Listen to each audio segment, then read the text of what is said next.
Guys, we've read this story many times. It's the Three Bears, and I thought it would be fun to read it again.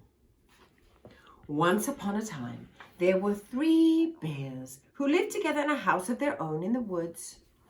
It's a very nice house. And you can see that Mama Bear's pushing baby bears to the little cottage. There's even an owl. One of them was little wee bear. One was middle-sized bear, and the other one was great big bear. They each had a bowl for their porridge. The little wee bear had a little wee bowl, and the middle-sized bear had a middle-sized bowl, and the great big bear had a great big bowl. They each had a chair to sit in. The little wee bear had a little wee chair, and the middle-sized bear had a middle-sized chair, and the great big bear had a great big chair. And they each had a bed to sleep in.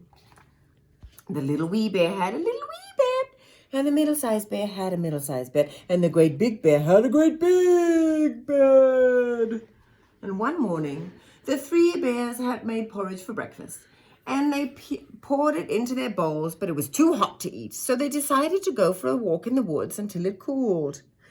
And while the bears were walking, a little girl named Goldilocks came to their house. And first, she looked into the window, and then she peeked through the keyhole, and of course, there was nobody inside. So Goldilocks turned the handle of the door. Oh, would you guys ever go to a stranger's house and go in? The door was not locked, and because the 3 bears were trusting bears, they did no one any harm and never thought anyone would harm them. So Goldilocks opened up the door and she went right in. And there was the porridge on the table, and boy, it smelled so, so good. So Goldilocks didn't stop to think whose porridge it was. She just went straight to it. Can you believe that? First, she tasted the porridge of the great big bear, but it was too hot. Oh! And then she tasted the porridge of the middle-sized bear, and it was a little too cold. And then she tasted the porridge of the little wee bear, and it was neither too hot nor too cold. It was just right. Goldilocks liked it so much that she ate it all up. Then Goldilocks went into the parlor to see what else she could find. She ate Baby Bear's porridge. There were 3 chairs.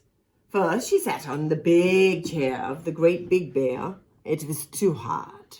And then she sat down on the chair of the middle-sized bear, and it was a little too soft. Then she sat down on the chair of the little wee bear, and it was neither too hard nor too soft. It was just right. Goldilocks liked it so much that she rocked, and she rocked, and she rocked, and the bottom of the chair fell out, and bam, down she went, plump, onto the floor. Goldilocks went into the bedroom where the 3 bears slept. She broke Baby Bear's chair. Then, first she lay down on the big bed of the great big bear, and it was too hard. Then she lay down on the bed of the middle-sized bear, and it was too high at the foot for her. Then she lay down upon the bed of the little wee bear, and it was neither too high nor too low at the foot of the bed, but just right.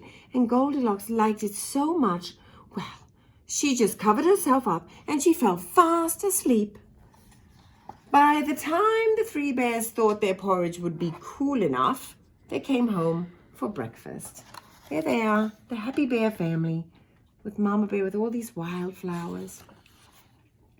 And Goldilocks had left the spoon of the great big bear in his porridge bowl, and he noticed it right away. "Somebody has been tasting my porridge," and said the great big bear in his great big voice. Goldilocks had left the spoon of the middle-sized bear in the porridge bowl too. "Oh, my goodness, somebody has been tasting my porridge," said the middle-sized bear in her middle-sized voice. Then the little wee bear looked at his bowl. "Oh, somebody's been tasting my porridge and they've eaten it all up," cried the little wee bear in his little wee voice. And then the three bears went into their parlor. Goldilocks had left the cushion crooked in the chair of the great big bear, and he noticed the first thing, "Oh, somebody has been sitting in my chair," said the great big bear in his great big voice.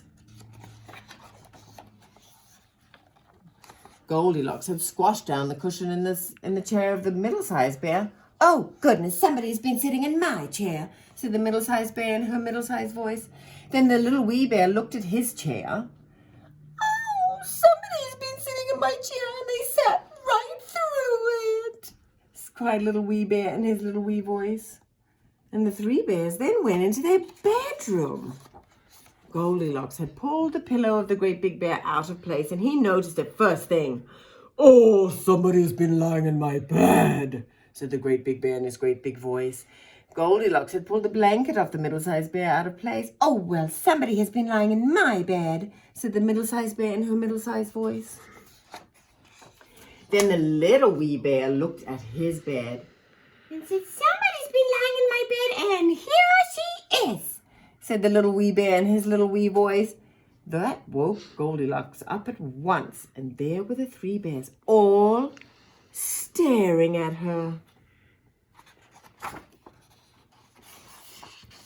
Goldilocks was so frightened that she tumbled out of the bed and ran to the open window. "Ah!" And she jumped. "Ah!" And she ran all the way back as fast as she could, never, ever looking behind her.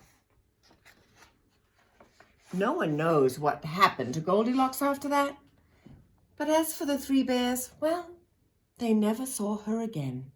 Thank goodness.